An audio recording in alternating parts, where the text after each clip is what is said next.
Hello guys! ఈరోజైతే నేను చాలా హ్యాపీగా ఉన్నాను. ఎందుకంటే నన్ను కలవడానికి మన సబ్స్క్రైబర్ అయితే ఒక తమ్ముడొచ్చేసాడు. ఈ తమ్ముడిదొచ్చేసి బోనపల్లి అంట. బోనపల్లి నుంచి నా గురించి రావడం చాలా హ్యాపీ అనిపించింది.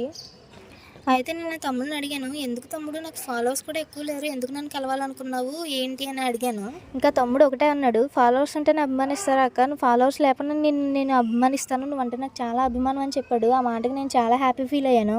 అంతలో నేను చెప్పిన ఐటెం అయితే రెడీ అయిపోయిందనమాట.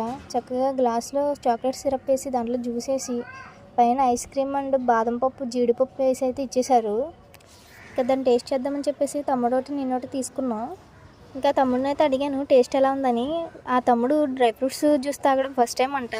పర్లేదక్క బాగానే ఉంది అని చెప్పేసి అన్నాడు. అది నేను తాగడం కూడా ఫస్ట్ టైమే, అందుకే నాకు కూడా పెద్దగా నచ్చలేదు. ఇక దీని అడ్రస్ వచ్చేసి మన గణపవరం సెంటర్లో గర్ల్స్ స్కూల్ పక్కనే ఉంటుంది, Shri Venkateswara fruit juice and cool drinks అని. ఇంకొక విషయం ఏంటంటే, ఈ రోజు మన గణపవరం సాయంత్రం 4 గంటలకు మనీ హ్యాండ్స్ అయితే ఉన్నాయి. ఎవరు